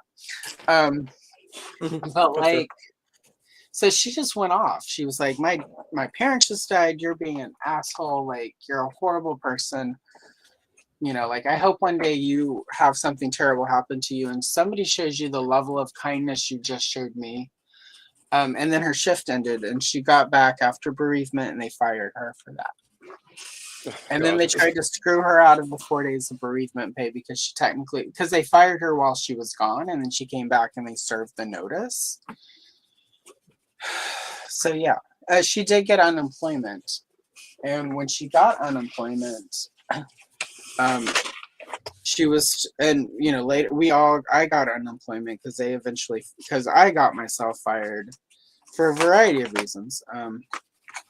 Theft. One of which was when our lovely customers called in and basically called me a bitch. And I was like, well, it takes one to know one, madam. And I'm going to be ending the call right now. And I hope you have the day you deserve. And she did not like that. So, yeah, she did not care for that. And so she called right back. And I'm like, well, you're just calling to harass me. I'm going to disconnect the line. So she called and tried to get me fired for that. And I did the thing that you do where I'm like, well, I'm sure an employment lawyer would love to hear that this woman was calling and harassing me and being vicious, and your quibbling over basic this. policy is that I have to be abused verbally by some horrible, awful person. So they didn't fire me for that, but after that, it was like anything. Like I was 5 minutes late from a break one time, and they're like, "Right up." And then Yeah, my there's car that. broke down, and I was late, so they fired me for it. I had 3 days off, and when I got back from the 3 days off, they had cashed out all of my for my next check. They had cashed out all of my sick time, all of my PTO. So I'm like, "Oh, I'm gonna get fired today." Yeah, at least I'm rich. And so I went to my boss because I'm like, I'm not gonna work today. Like they're gonna do this. I'm gonna go and enjoy my day. It's a nice day out. I'm gonna go get some Starbucks. I'm gonna sit in the park, read a book, Yeah. enjoy being unemployed, and then tomorrow go file my claim. And my boss was like, "Oh, we have a meeting scheduled with you on Wednesday. This is What Monday." about? So they fired me. What an ass But they move! let Like me I hate work. that. They wanted to make me work for 3 days, which, like they did not get their money's worth. But I No. had it all documented. So when it was time for unemployment, the lady at the unemployment office was like, "They're a hostile employer. You're going to get it. Don't worry. They fight everything." And I'm like, but then she was like, "Wait, they fired you and then made you work 3 days?" I'm like, "Yeah, because they needed somebody on the phones." And she's like, "Oh, oh."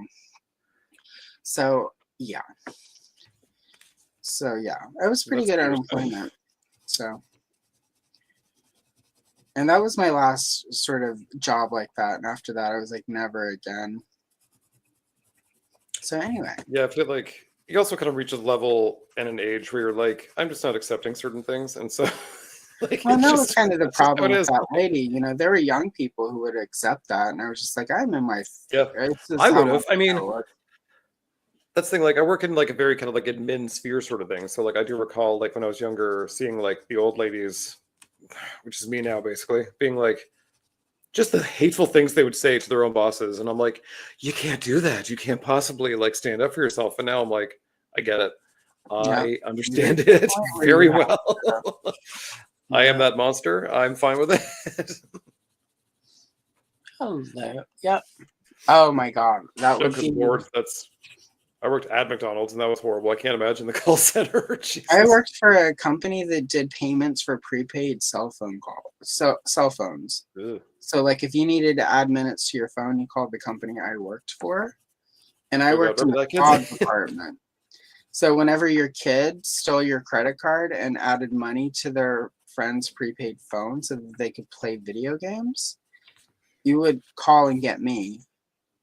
And then the kids would have used all that money, or they would have stolen your grandma who was on disability and got a limited, say grandma only gets $500 a month in disability or whatever.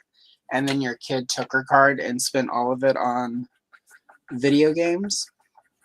So those are the people that would call me to like, well, I need a refund. It's like, Well, they've used all this money. There's no way to refund something that's not there. Well, they stole it. I'm like, great. Well, then you'll need to contact the police and we'll need a copy of the police report. Otherwise, you're going to have to basically like you have to be responsible for your kids. It's not, which seems kind of harsh, but at the same time, like it's not up to a corporation to fix your bad parenting skills. And this is the no, time where no. like you put your kids to work and teach them like you don't steal. So that so some of those people would get really vicious because like, there are a lot of people who can't admit when their kids are assholes and don't actually want their kids to face any repercussions when they do mess up. Well, it's just a mistake. It's like, well, your kid needs to learn that just a mistake has to still like you're still responsible for mistakes.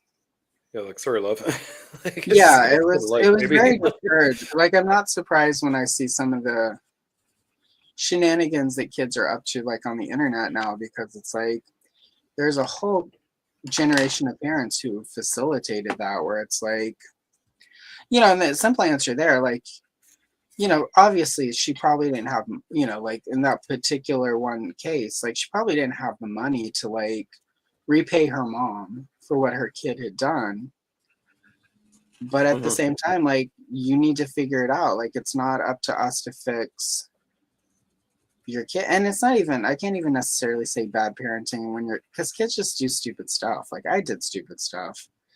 Oh yeah, like bad parenting how she was trying to handle it by like treating me like garbage because, you know, like I wouldn't make everything okay for little Timmy. But I don't know, like I see a lot of that. Like I have a friend who's a teacher and she deals with that all the time from parents where it's like their kids do really messed up stuff. And if she tries to in any way correct, you know, like, and I'm not saying like, you know, like corporal punishment, like any way try to punish them, like you need to write lines or you need to write an apology to like the kid you were just a jerk to. Like these parents will push back. Accountable. My little Timmy is very special. It's like, yeah, well, I don't care how special Timmy is. He needs to learn how to apologize and not do shitty stuff. Yeah, he needs to function in society someday. So by shielding him, that's not going to do too good. Yeah, he's just going to do more shitty stuff. And it's like, I think that's one of the reasons we see some of the off the pocket stuff we see on the internet is because, oh, you know, like, oh, we love our kids and we give them room to make mistakes. It's like, yeah, but not having any repercussions when they make certain mistakes does not. I don't know. It's one of. It makes me glad that we opted to be child free. So we just have. I don't want. Yeah, I have a dog, and that's fine. That's fine by me. He's by my feet right now. Well, he thinks I'm talking to myself. That's fine too.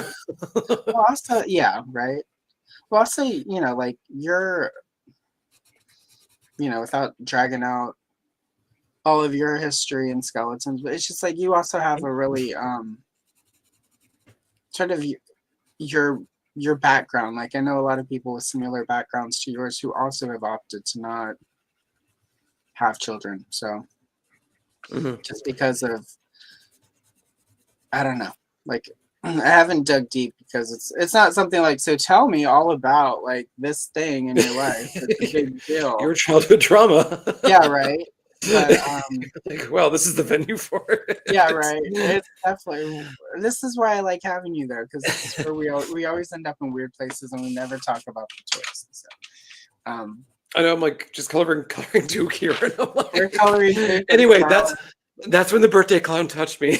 It's just like disparate like themes going on here.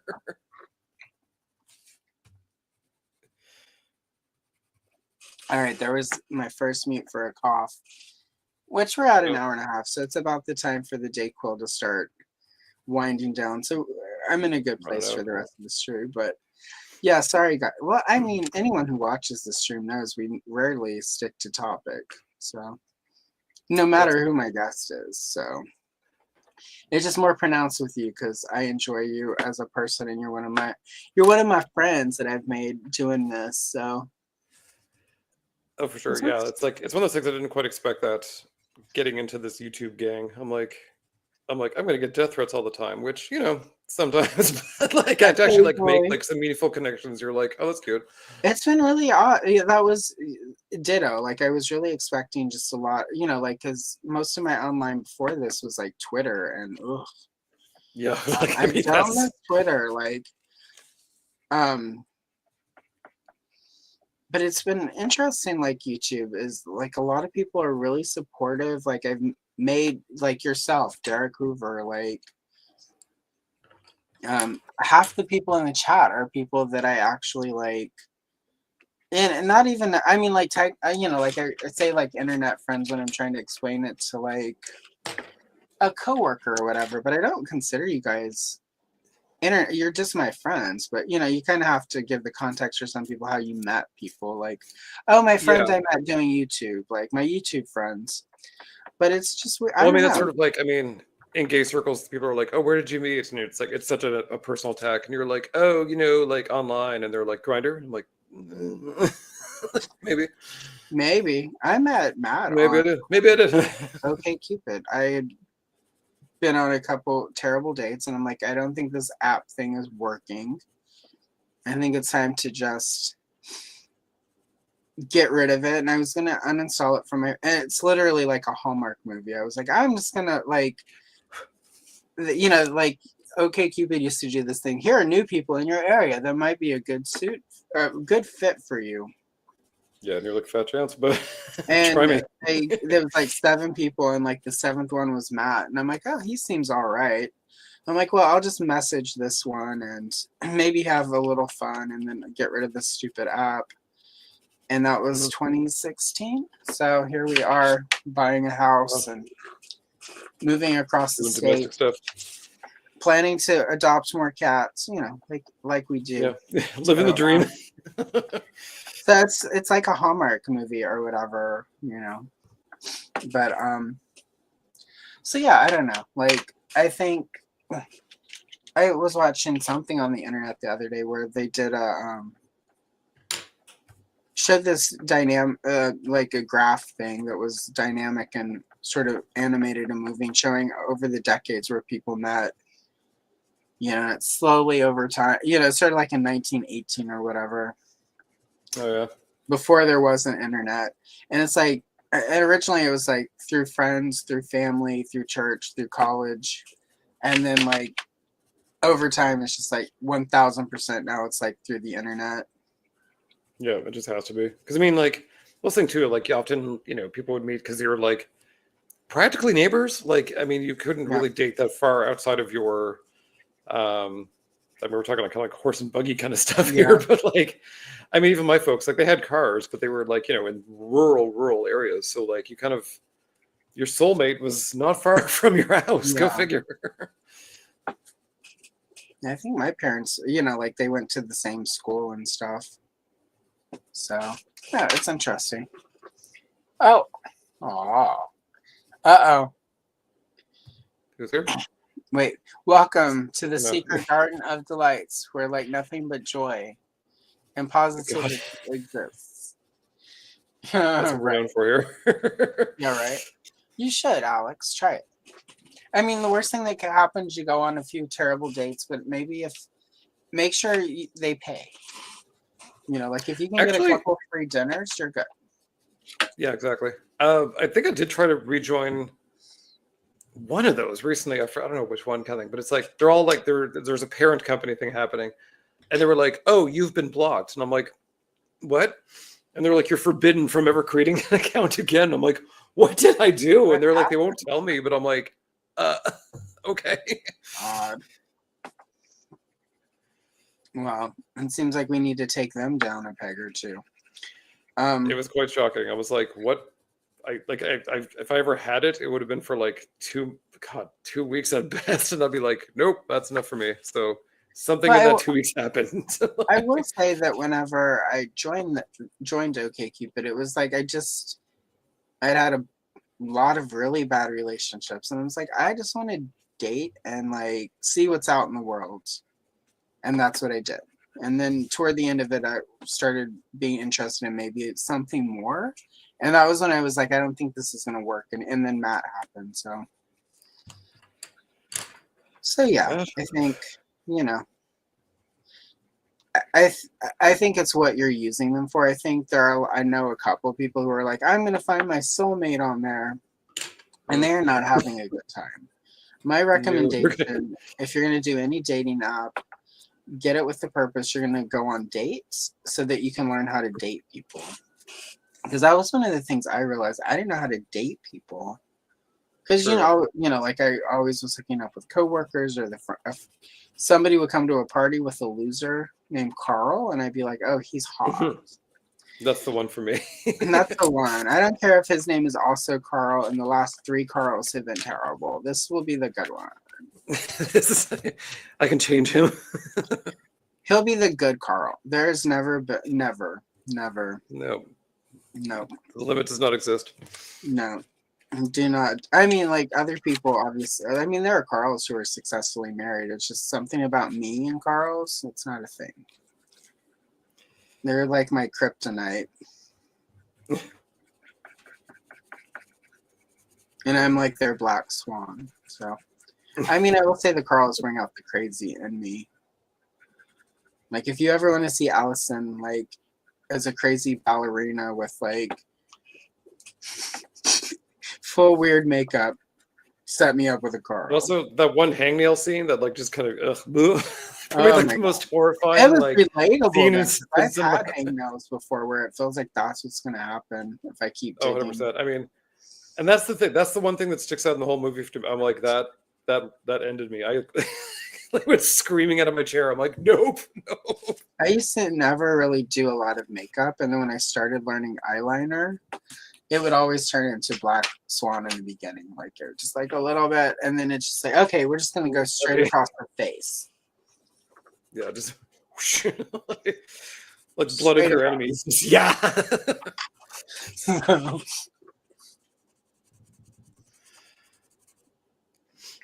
Oh, it was so Yeah, I haven't fun, seen that in a though. long time, but it was insane. It was after that movie. I'm like, why do we not have more movies with insane killer ballerinas? Like, this should be a thing. Like, Could we be need that. a genre. Yeah. No more Transformer movie, Michael Bay. More ballerinas who are crazy and murderous and like Natalie Portman. I think it also is just sort of like we're never gonna get a Star Wars movie with Natalie Portman as like a Sith, like, and that's the closest we're gonna get because like Sith, Ghost Wraith, Amidala, 100%. If you watch Black Swan with that being the anytime she turns into Black Swan, it's like Star Wars. This is Padme's ghost coming back. It's much better. So. But I actually have all the. I got an extra Ghostbusters Dana and an extra Geonosis Black Series Padme. And at some point, I'm going to cobble that all together into a Black Swan figure because I'm like, that's a toy I need. Yeah, I wouldn't wait for NECA or Mondo to make a Black Swan figure. I'm not waiting for Mondo. You might have to do it yourself. You just said Mondo. I mean, NECA. They're going to send like cease and desist now. Like, how dare you mention our name? Get our names out your mouth. Get my company's name out of your mouth. Smack. It's I weird. love that Like, she's not going away. yeah. What is the latest on that NECA thing? I've been purposely avoiding ToyTube channels this week. I don't know. I think we were the final word on it. And they were like, Even when Hatter's kind of moved on. everyone's like, it's hit the Retro Cavalcade Rural Juro people. It's over. Yeah, like The trend is done. they discovered this cool word that the kids are using, so it's It's like when your mom learns what sus means and won't stop using it. oh god, Like, yeah. oh my god, the rural Juro people. It's very much your mom being like, "Isn't that cool? Don't you think it's cool?" And you're like, "Stop it! It's not." Oh my god! So this is, but again, this is how old I am. Whenever Heathers came out, and oh my god, so very. Or like, did you have a brain tumor for breakfast? Well, it's funny. That movie was like kind of the California surfer talk of the time. No. I mean, that really helped. It was step 2 from Valley Girl. But so of course we all adopted it because it was like years later when Clueless hit, as if whatever. Yeah. But my mom kept trying to say like, oh, how very, and I would just look at her mother. Well, and what's ironic is my mom was very young when she had me. So like, I would have been like 14, 15. So she would have only been like 30 at the time. So technically, in today's age, it would be fine for her to like appropriate the culture of the youth. But back then, no. Absolutely not. Well, I mean, yeah, like it's sort of like, like I'm an advanced age and like I wish I was 30. So like I think it'd be more apropos to say these things then than it is now.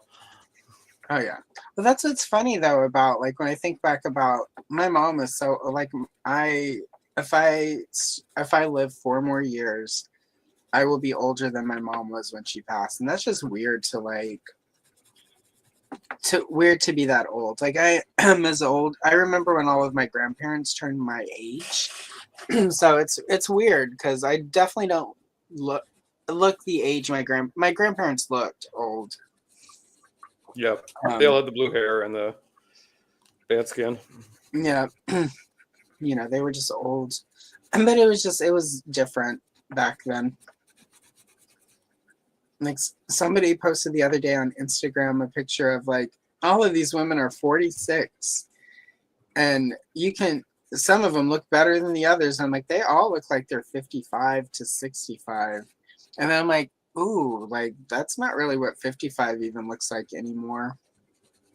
Well, But it the was other thing like, is like because like Botox has kind of changed the game because people young people do it and old people do it, but it's like you look like not quite human. Like there's a bit of an uncanny valley thing happening, and you're like, I don't know what ages anymore because I'm seeing 21-year-olds with like stretched skin and like all the stuff, and I'm like, you look old. And then you see the old ladies with like crazy, you know, long foreheads that go up because like everything just keeps getting pulled back and back and back, and you're like, what's happening? Like, well, what are we doing here? When I was buying the Dayquil the other day, they carded me because apparently you have to be 18 or older to buy Dayquil now. Thanks, kids. I blame the kids doing something stupid. There was probably some TikTok dance where they had to drink NyQuil and dance or whatever. But so the guy carded. He was like, "You're 18 or older," and I'm like, "Yes, obviously." And he's like, "Well, I have to card you anyway." And I was like, because I'm like, okay, I know I don't technically look as old as I am, but I'm like, I do not look 18. Like, so stop trying to flatter me. And then I was like, he probably needs to get his glasses adjusted. But then so I showed him the ID, and he's like, "Oh, you definitely don't look decrepit." And I'm like, "Yeah, thanks. Thanks so much." Thank you so much. It's weird though, when I turned like 30 to 39, when people would guess I was guess me as like 25 or whatever, when I would get carded, I was flattered. It's exhausting now. Like, when people card me now, I'm just like, but why? How dare you? I look so old. I feel so old. Stop making life harder. I have to get kind of like pimples. Like you kind of assume after teenage years you're not going to get pimples anymore, and you're like, fun fact, yeah, you are. Oh my god, I had to deal with the pimple this morning. And that's why I had like it was like cleaning my face. I'm like, I need to, because you know the eczema on the side of my face is pretty red and blotchy today, and I was like, ugh. But in addition, there was a zit right here on the corner of my nose. Like the most inconvenient place to get a zit. So, you guys be thankful for me. My white face foundation. The zit shouldn't have been unexpected though, because I did do a charcoal mask the other day, and anytime after that for like 3 to 4 days, everything just is like, hi. Do you remember in 1972 you had a piece of pizza?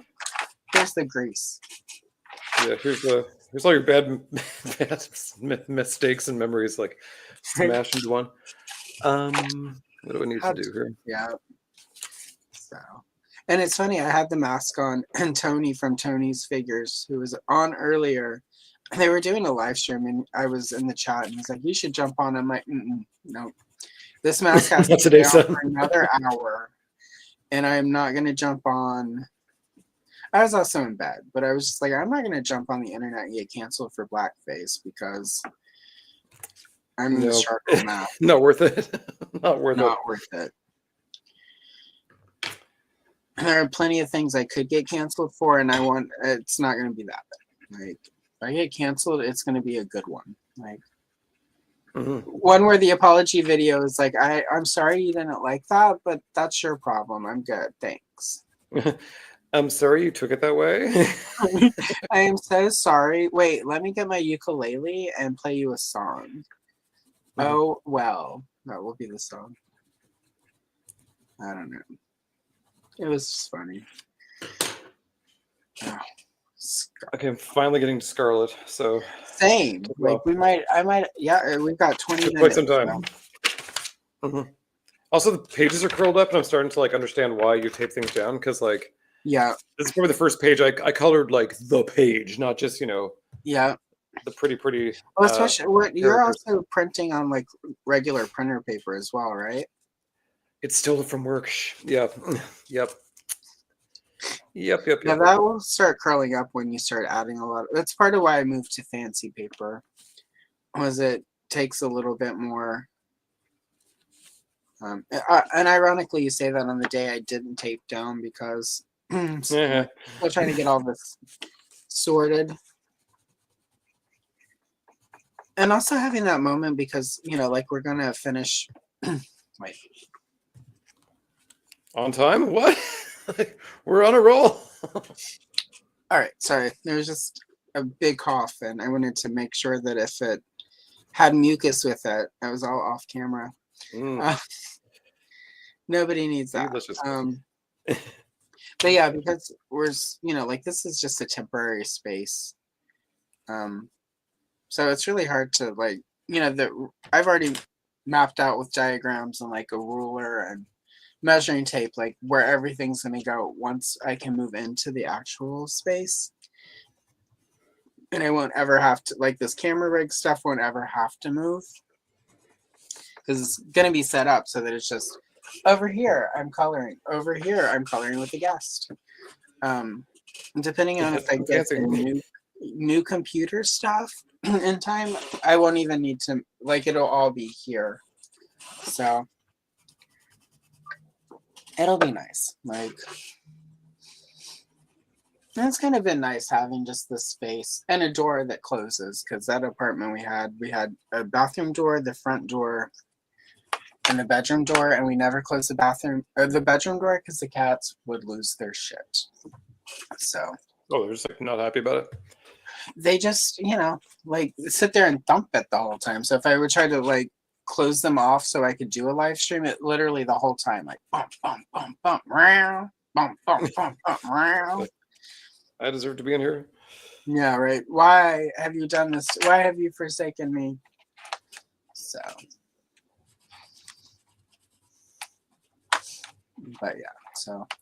But, they have a whole house they're running, or I can hear them outside running up and down the hall, chasing each other. So they've been pretty happy. Like they've all got enough space where they're not on top of each other. We've got 2 couches, 3 chairs, like 3 comfortable chairs that specifically I bought. Like, this is a very nice velvet chair that I will never sit in, but I bet the cats will love it. And the cats have loved it. I got like this little strawberry pillow for one of the chairs, and like they all curl up with the strawberry pillow. Okay, that's good for a photo op. Yeah, perfect. I mean, like you would think that if they catch me with taking their picture there, they will either glare at me or they will get up and move. The middle cat Augustus the other day caught me trying to take a picture and turned around so that only his butthole was showing. Like, thanks. I feel like that's really like take a picture of my ass. Just all buttholes. Yeah, he's just like, nope. And then I put the camera down and he turned right back around and looked up at me like, I'm the cutest cat ever, love me. It's like, jerk. You're like, I just wanted one nice thing. How could you? I just wanted to get a cute picture to put you on the internet so you can be famous. And I can make money. It's like, don't make me rename you Jean Benet.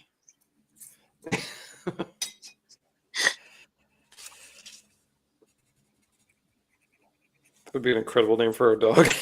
That would be a really good name for a dog, actually. Not so much a cat, but for a dog. Like if you got like a Pomeranian even. Mm-hmm. Picture a little Pomeranian bouncing around with like a little pink bow, and it would be Jean Benet. That would be really cool. I guess everyone can tell what I watched on Netflix last night.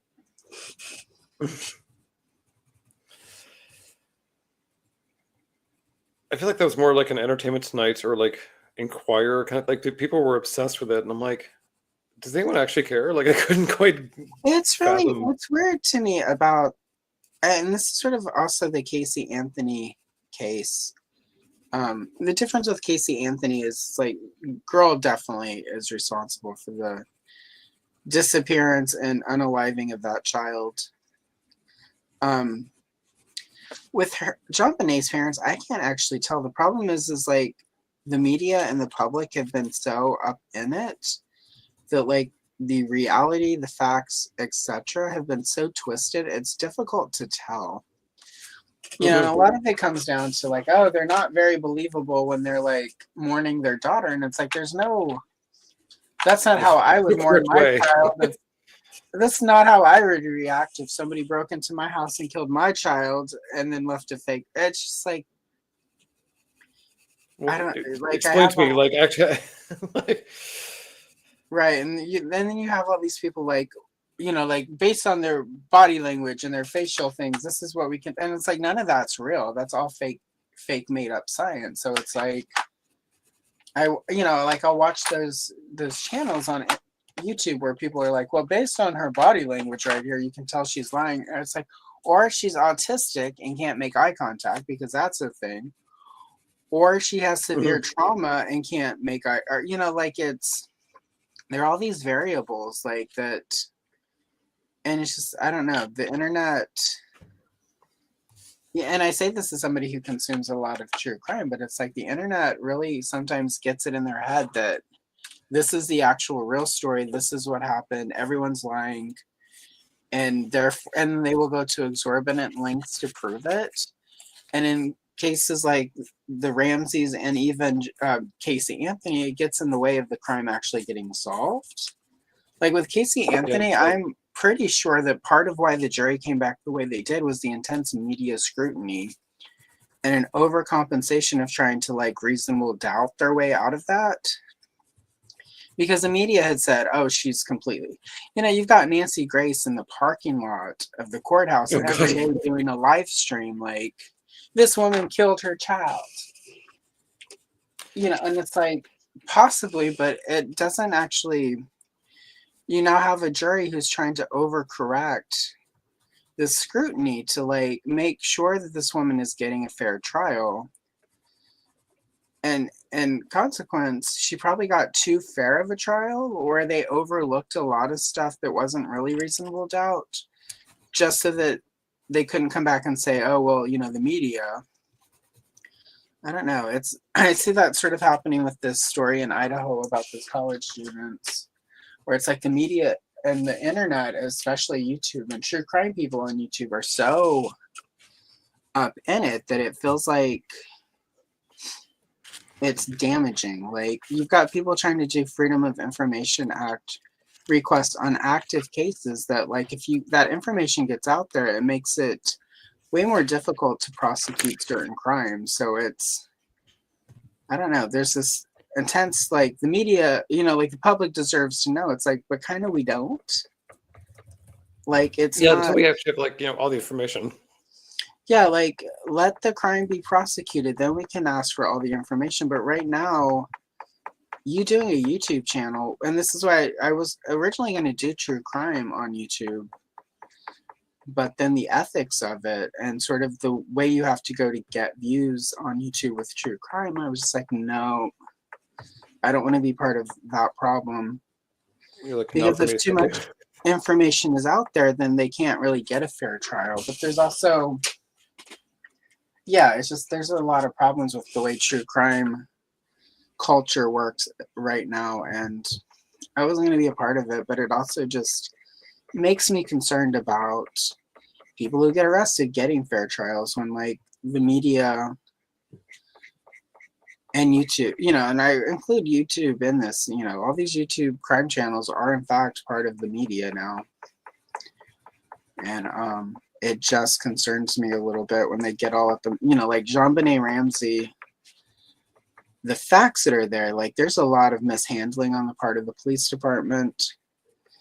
I mean, looking at it objectively, it probably was one of her parents, but we can't know that for sure because so much of the original evidence was destroyed. You know, like there was even there was a victim's advocate there the morning of, like before they even had found the body. He was going around cleaning up after they were dusting for, the cops would dust for fingerprints. and within 5 to 10 minutes after the dusting, the victim advocate people were going through and cleaning up the fingerprints. So like, yeah, That's they got messed up. that set, but there's no way to actually secure the crime scene after that because they've cleaned it all away. So like, yeah, so it's a different. So if there was a third party, it wasn't her family. It's going to be really hard to prove that. And a lot of the initial case against the family was like, they're not grieving the right way, but what is that? So I don't know. But again, this is not toys, and but this is why I like having people on here so we can just talk about stuff like and color. Anything but. It's also a bit of a dead period where there's like a lot of stuff being shipped, but like we're not really seeing a lot of news, so it's like a ton of toy talk. Oh, wait, let's see.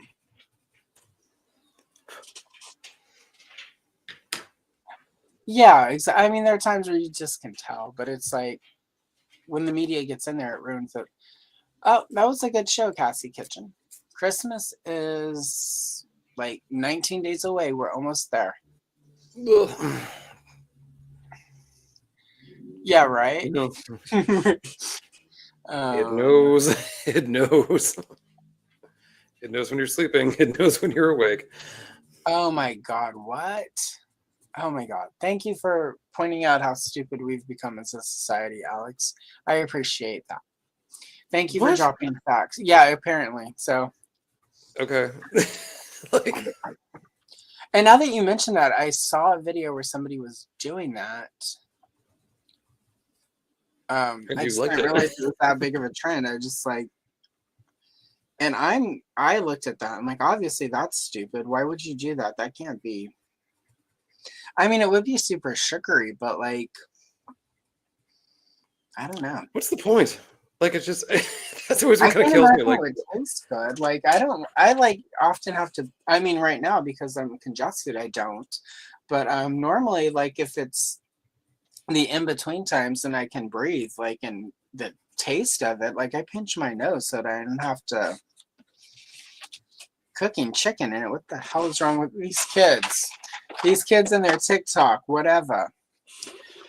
Yeah, I very feel like old man every time I hear anything they're doing. I'm like, even at my stupidest, like even at my bafflingly drunkest, stupidest, you know, some other substances we won't get into with that lawyer, like even then, like, nothing compares to what is happening now. I mean, yeah, like we did some don't get me wrong, we did some stupid stuff. Yes. I mean, we didn't document it to put it on the internet. There is that. There's that. So it doesn't seem as stupid as it probably was because we only have our memories. Yeah. And that's the only reason I could ever run for office, because like if there was photo evidence of me at raves at certain ages where I shouldn't have been there, like bit disqualifying. I think my favorite rave memory / experience was one of my first ones. And so I was not very worldly about the effects of certain substances you take at raves. And I remember standing there with the Carl I was with that night going, oh my God, that is the ugliest person I've ever seen in the entire the truth world. Serum. And then you're supposed to be full of love and light. And then like 5 minutes later, everything sort of kicked in, if you will. And the next thing I know, I'm flying across the dance floor and I'm taking this dude's hand. I'm like, you are the most beautiful person I've ever seen in the entire world. You look like butterflies and sunshine. And then I disappeared in the crowd. It was the ugliest, 5 minutes before it was the ugliest person I'd ever seen. So. Yep. And then the next morning, you're at like, the end of that day, that Carl was like, you're so much more beautiful and sparkly like this. And I'm like, this explains why you always tried to keep me medicated. Anyway. That was the time. So I am done. So I'm quickly going to throw mine up on solo. There we are. Oh, very nice. Yep. And for everyone who is a Deep Six fan, I apologize for the severe inaccuracies. I thought it was Ace until I realized it was not, so I apologize. And Andrew, let's see what you've got. Are you done? So I am. I started the second one. I was going to do like aerobics Barbie Oh, Scarlett nice. from Very Toy Story, but from the other one, I'm trying to flatten it out. So, Oh my God, that came out really good. like, it's a full goddamn scene. So I'm pretty happy that like I Oh got. yeah, no, that's it. It looks very close to animation cell, so very nice. You've come I so might have far, been googling Andrew. this. Thanks. You've come so far. Remember the You've first grown time you so far. colored? Well, no, A think horrible about it. person. The first time you were here, you were like, "Oh, it's not very good." It was okay, Yeah, like, but I don't know what I'm doing. exactly. But you were asking for color combos earlier. Yeah, We'll make an artist out of you yet. All right. So technically, we've got about 5 minutes, but we'll go ahead and wrap it up. So, people have been subjected to our incredibly everything off-topic but toys. combo today. But hey, that's what they. When I get comments from the replay crew, that's actually what they enjoy more than us talking toys is the weird tangents that we all end up on. So it makes us different from other toy tube and coloring channels. So anyway, yeah. So Andrew, where can the people find you? People can find me on Instagram at Gayties Toys, at YouTube on Gayties Toys. YouTube is very much, I'm getting ready to do. I just had, what did I do yesterday? Dungeons and Dragons yesterday. That was a very good one. I'm doing the holiday special next week in time for Christmas, and then after that we'll be doing sort of a good bit of a year-end wrap-up of like all the ladies we've covered this year and all the ones we've sort of got news on since I last spoke about them. So there's not many, but there's a few. We had some good news stories. I'm waiting till the last possible moment to make that video, but we'll see what comes over the next few weeks. You never know. Somebody might be like, we're finally going to make Pirates of Darkwater. Oh, Teddy Ruxpin and Pirates. I wanted Pirates of Darkwater, Teddy Ruxpin shared universe. Yeah, right. The TCU. Yeah. Anyhow, so yeah, go check Andrew's channel out. Go check him out on Instagram. Watch his stuff. Subscribe. It's one of my favorite channels. And saves me from some of the content I originally had planned on doing. So there you go. Beat you to the punch. It's true, actually. Agreed. It's just about having a good time doing it and liking what it looks like. So, and really quickly for me, I'm trying to be way more smart about where to find me at the end because I usually ramble. So I'm pulling up my phone where it has everything scheduled coming up. All right, so tomorrow we've got a Care Bears coloring video. It's long form, and it has all of my completed pages, a flip through, and then a coloring page. On Wednesday, I have a How the Grinch. I bought a How the Grinch Stole Christmas adult coloring book, so there will be a flip through, and I'm coloring a page from that. So check that one out. And then Friday, as always, color and chill. And this week is a Gremlins 2-page spread. And then on Saturday, I have in the toy catalogs, we have 1982, the Lesney Dealers catalog, which sounds unimpressive until you realize that's Matchbox toys. Also Vogue dolls. And 1982 was the year Lesney went out of business and had to basically sell off Matchbox. So this is like their last year of products before Matchbox got sold 1 or 2 times before ending up at Mattel. So that's what's coming up here. And then next Sunday, I'll be here live with Tony from Tony's Figs, and it'll be Voltron or some Marvel stuff. He's still picking. So. And I dropped the phone and caught it in my lap. Anyway, thank you. Thank you very much, Alex. And you're welcome. Thank you for hanging out with us. And on that note, I am Allison Troy, Retro Toy Princess. Don't forget to Don't forget to watch. Don't forget to like and subscribe. Set the bell notifications. And I will see you in the next one. Bye.